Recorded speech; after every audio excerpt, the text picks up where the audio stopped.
plaindre.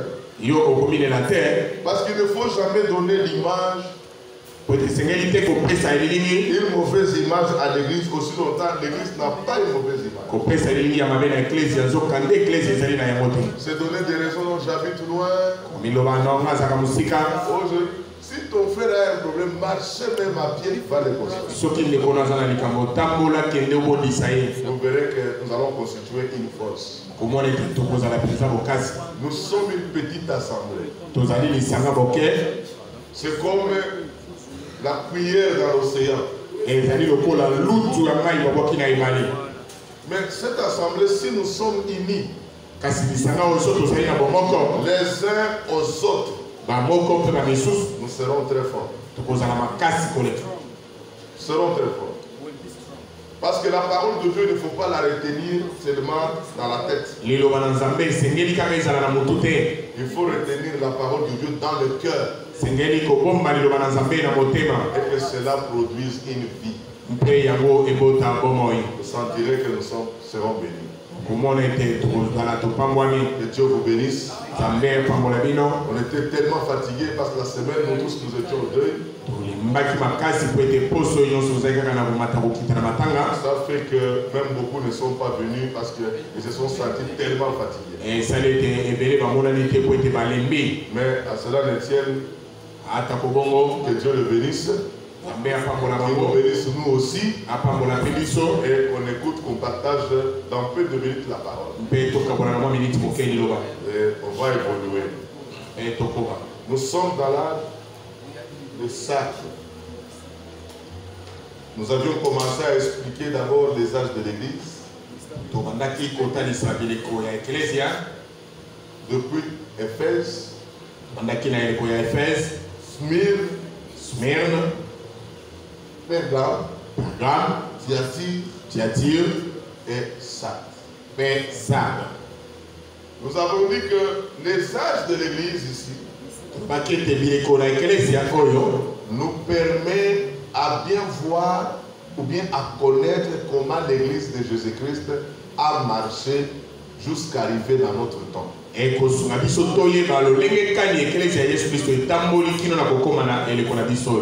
Amen. Amen. Cette église de Jésus-Christ, elle a commencé par la parole de la vérité.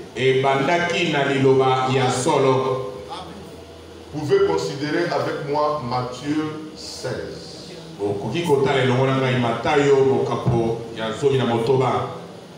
Les apôtres qui étaient tout autour de Jésus-Christ.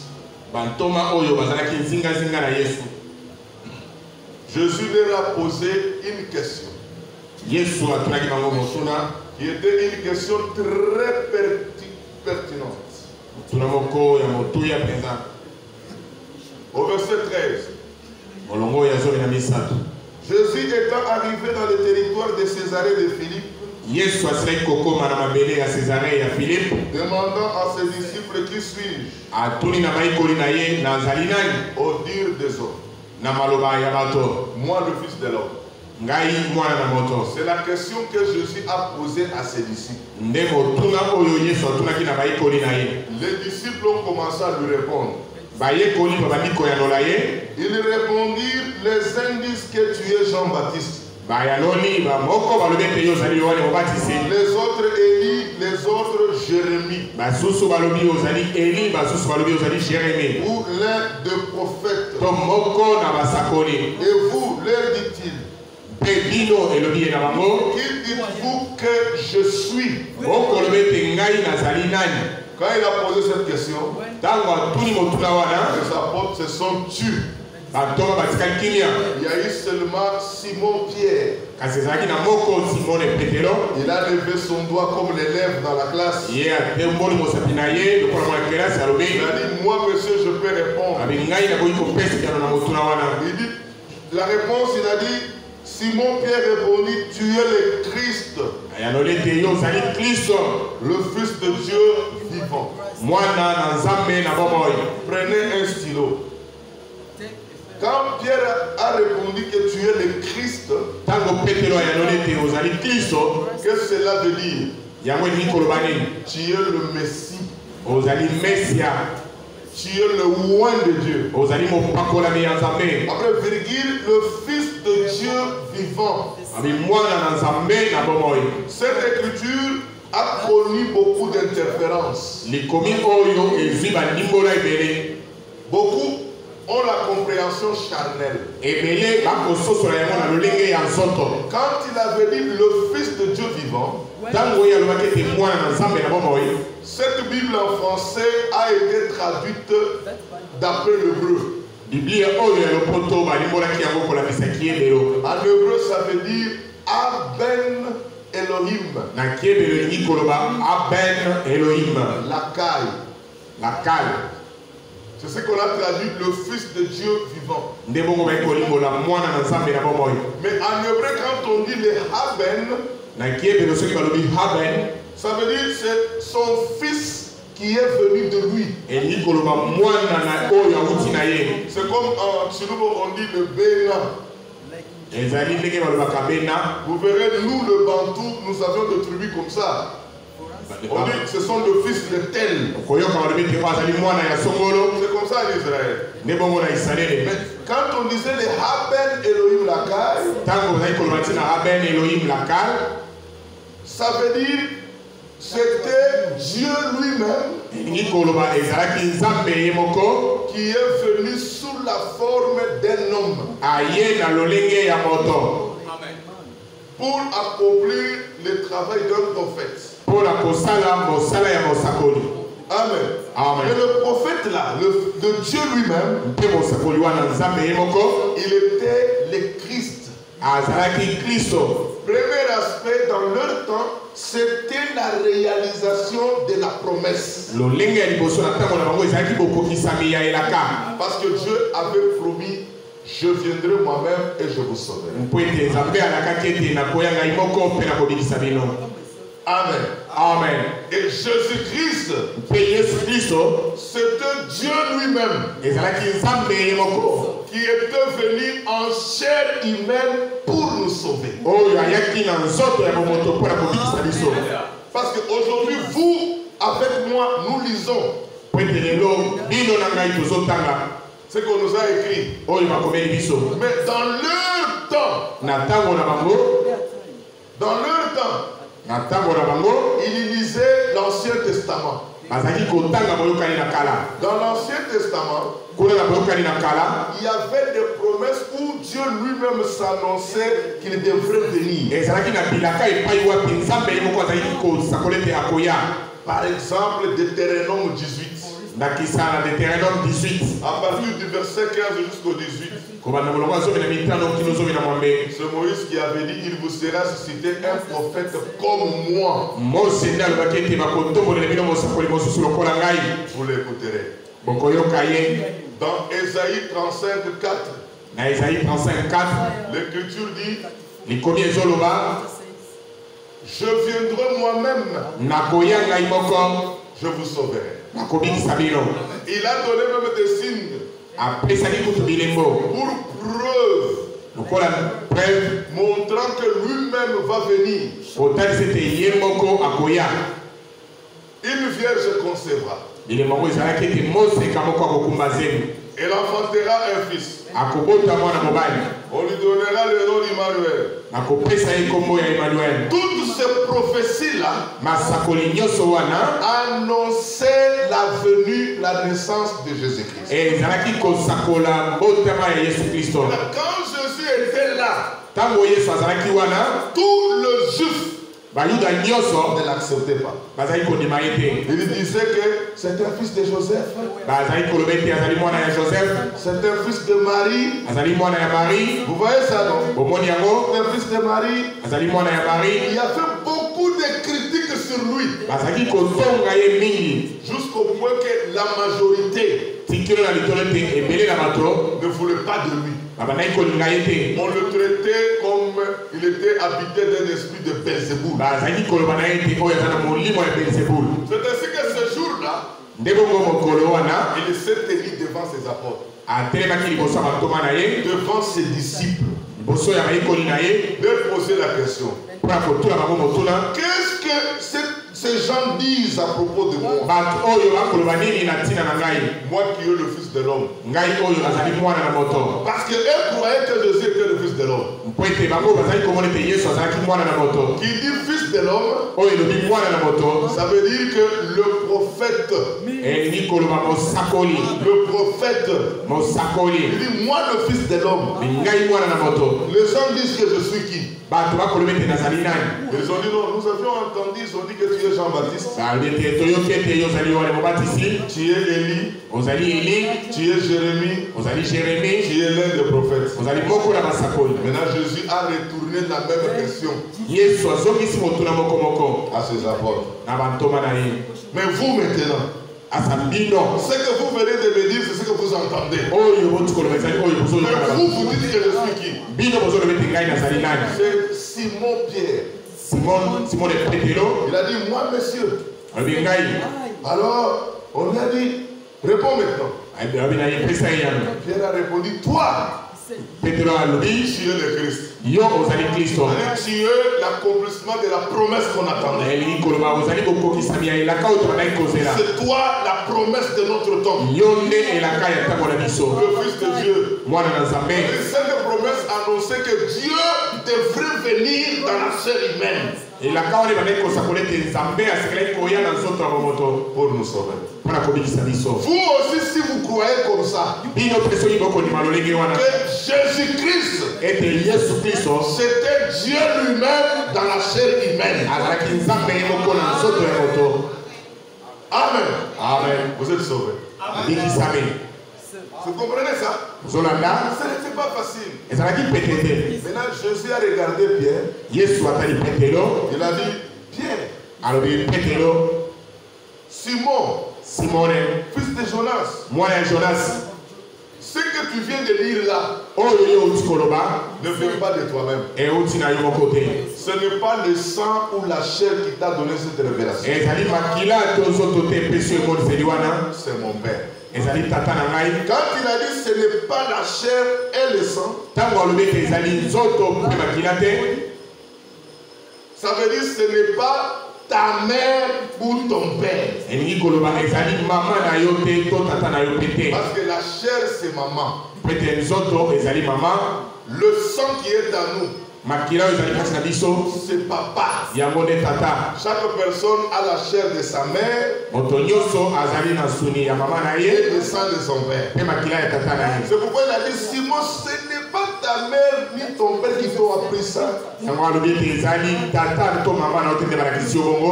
mon Père qui est dans le lieu céleste. Pourquoi il a dit mon Père? Parce que dans Jean chapitre 6, le verset 44, il dit, nul ne peut venir à Christ si ce n'est Dieu qui l'attire. En d'autres termes, si ce n'est Dieu qui le révèle. Pourquoi? Pour accepter, il faut que Dieu te révèle. Si Dieu ne te révèle pas, tu ne comprendras rien. Et tu n'arriveras pas à Christ. Amen. Amen. Cette confession de Pierre là, c'était la révélation. C'était le dévoilement. Dieu s'est dévoilé devant lui. Que le Jésus que tu vois ici, c'est Dieu lui-même qui est venu dans la chair humaine. C'était la promesse que vous attendez. Maintenant, au verset 18, c'est ce qui est important aujourd'hui. Lisez avec moi. Et moi je te dis, c'est Jésus qui parlait à Pierre maintenant. Tu es Pierre. Ça veut dire Petros. Petros, c'est son nom. Et que sur ce Petra, ce roc, je bâtirai mon église. Vous avez vu là où l'église est bâtie? L'église n'est pas bâtie sur les chaises, non. Même sur le pierre. L'église est bâtie sur le roc. Et le roc, c'est la révélation de qui il était. Amen. Amen. L'église, ce n'est pas le bâtiment ici. Le bâtiment, c'est l'endroit où nous nous abritons contre les intempéries. Mais l'église est formée de croyants qui ont la révélation de la promesse de leur temps. Amen. Amen. Vous avez compris l'église? Si moi j'ai la révélation de la promesse de mon jour, comme Pierre l'avait, je suis membre de l'église. Comprenez ça? L'église c'est ça. Si vous n'avez pas la révélation, vous n'êtes pas membre de l'église. Il faut que Dieu te révèle. C'est parce qu'il a dit je bâtirai mon église.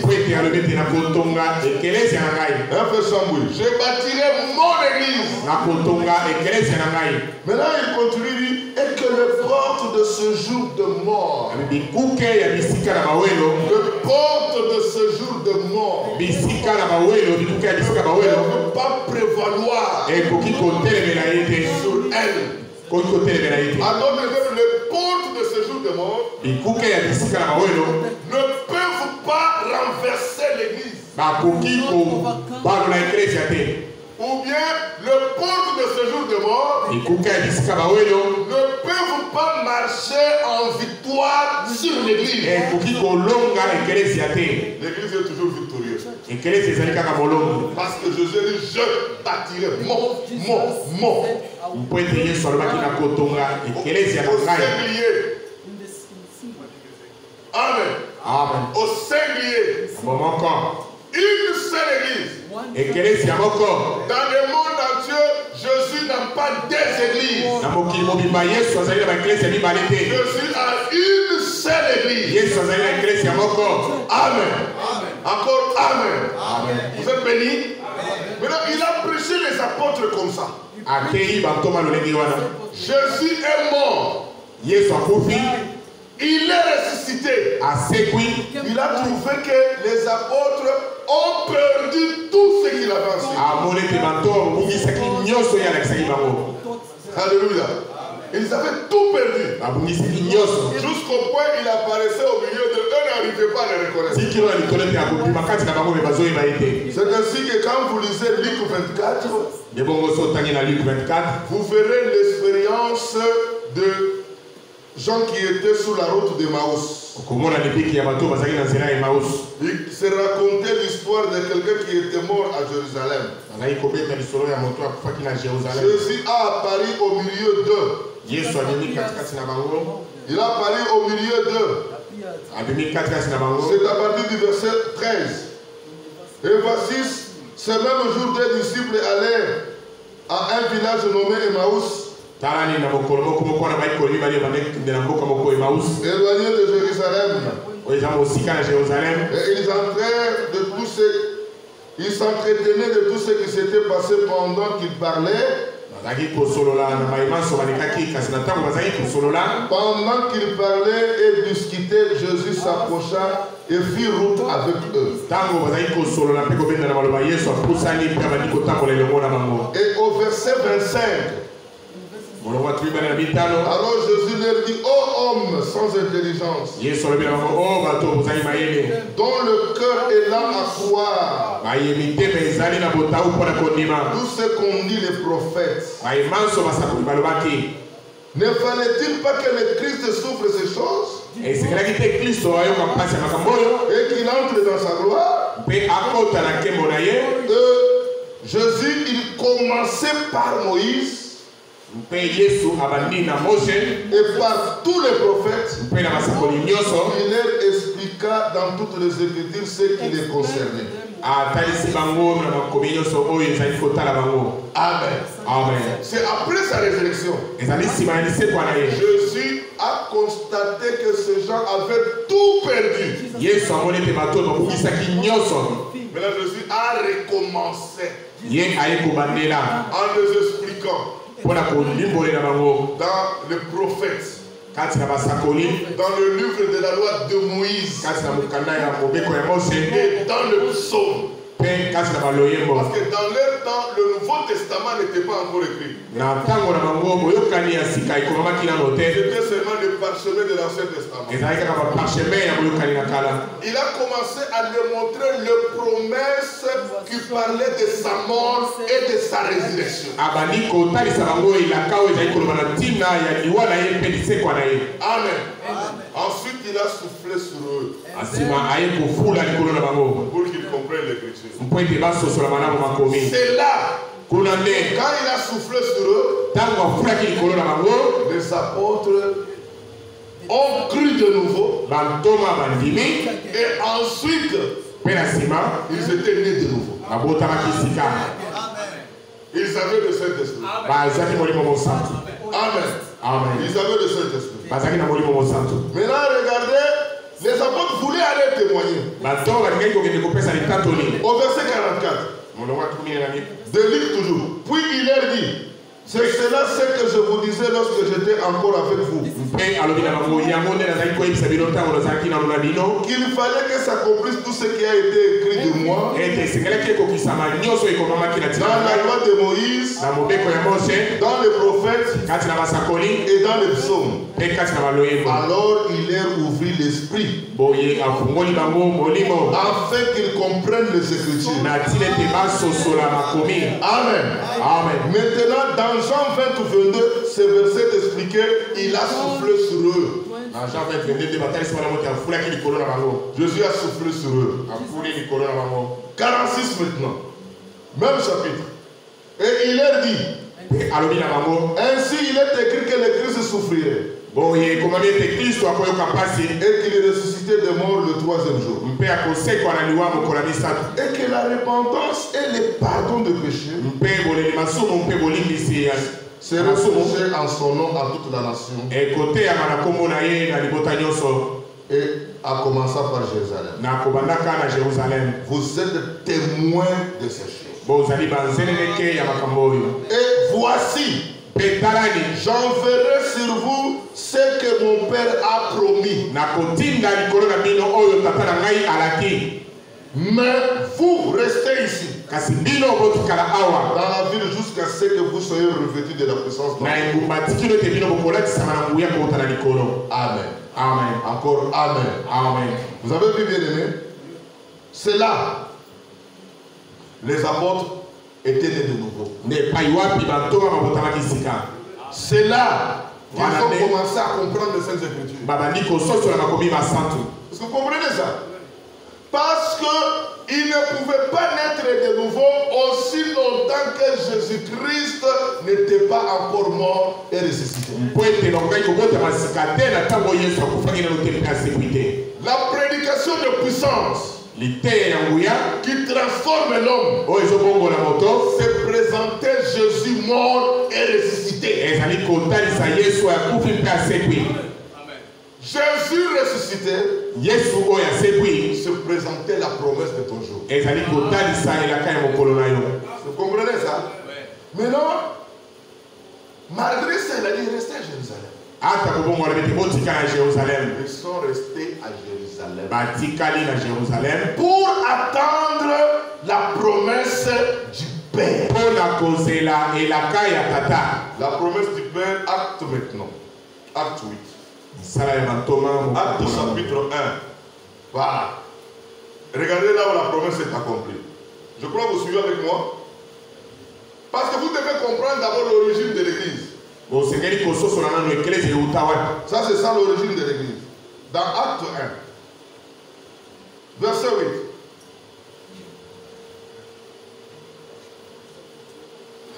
Vous êtes là? Oui. Acte 1, verset 8. Mais vous recevrez une puissance. Le Saint-Esprit Molimo Santo survenant sur vous. Et vous serez mes témoins à Jérusalem, dans toute la Judée, dans la Samarie et jusqu'aux extrémités de la terre. Amen. C'était ça la promesse du Père. Ces gens devraient attendre la promesse du Père. Et cette promesse du Père, c'était le déversement de la puissance. Le baptême du Saint-Esprit. Pour que ces gens-là, les apôtres, soient des témoins. Ils devraient commencer à Jérusalem, toute la Judée, la Samarie, jusqu'aux extrémités de la terre. Vous avez compris la promesse du Père? C'était la Pentecôte qu'ils attendaient. Dans Actes chapitre 2, le verset 1. Le jour de la Pentecôte, ils étaient tous ensemble dans le lieu. Et tout d'un coup, il vint du ciel un bruit comme celui d'un vent impétueux. Et il remplit toute la maison où ils étaient assis. Continuez la lecture. Amen. C'est le jour de la Pentecôte. Parce que Jésus leur a dit attendez. Ils sont allés se cacher dans une chambre haute à Jérusalem. Mais le jour de la Pentecôte, la puissance de Dieu s'est déversée. Pourquoi j'appelle le jour de la Pentecôte? Parce que quand Jésus est ressuscité, il a fait 40 jours sur la terre. Il s'est montré là-bas, de l'autre côté, et là-bas, pendant 40 jours. Quand il est monté, les apôtres sont allés dans la chambre haute. Ils ont fait 10 jours. 40 plus 10. Ça fait 50. Le 50, c'est le jubilé. 50e anniversaire, c'est le jubilé. C'est la Pentecôte. En d'autres termes, on devrait dire après 50e jour. Dans le 50e jour, après sa résurrection, le Saint-Esprit se déverse. Amen. C'est dans Actes chapitre 2 que Jésus a bâti son église. Qu'il avait promis dans Matthieu 16. Je bâtirai mon église. Maintenant, arrivé dans Acte 2, l'église a commencé. Pour que l'église commence, suivez. Il a fallu d'abord la parole. Alléluia. Parce que l'église commence avec la parole. Jésus a prêché d'abord les promesses. Alléluia. Après les promesses, l'Esprit est venu sur la promesse. Il y a eu l'accomplissement. Il y a eu la naissance. Pourquoi la nouvelle naissance? C'est la conjugaison de la parole et de l'esprit. Amen. C'est comme ça que l'église a commencé. Est-ce que l'église a commencé à Kinshasa? Est-ce que l'église a commencé à Kamba? Non, non. L'église de Jésus-Christ a commencé à Jérusalem le jour de la Pentecôte. Le 50e jour après la résurrection de Jésus-Christ. C'est là que les apôtres étaient baptisés du Saint-Esprit.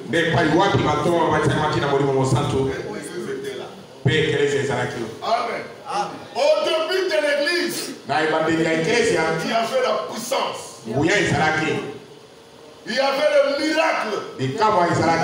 Il y avait la richesse. Il Il y avait des grandes bénédictions.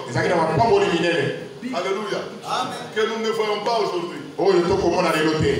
Les apôtres marchaient comme ça. Leur ombre guérissait les malades. Est-ce que vous les voyez aujourd'hui? Est-ce que vous voyez ça aujourd'hui? Le monde ressuscité. Quand on prêche la parole, réagissez. Ça nous pousse d'aller de l'avant. Il ne faut pas regarder comme vous ne voyez pas. Il faut réagir. Nous travaillons ensemble. C'est la danse des Indiens. Quand le feu est allumé, chacun met son bâton pour que le feu devienne grand. C'est frère Branham qui dit ça. Il faut chanter la danse indienne. Mais vous me regardez, au lieu de mettre du bois pour que le feu soit là.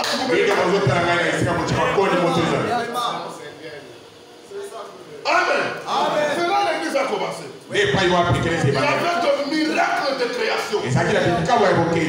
Pierre marchait comme ça avec Jean. Mais le boiteux la demande de l'argent. Donnez-moi quelque chose. Comme ici à Kinshasa, aidez-moi, aidez-moi. D'autres disent maï. Mais Pierre a répondu. Je n'ai ni or, ni argent. Mais ce que j'ai, je te le donne. Mais qu'est-ce que Pierre avait? En lui, il incarnait la puissance de la résurrection. Amen. La promesse était en lui. Et le feu de Dieu était en lui. La puissance de la résurrection. Il a dit, je te le donne. Le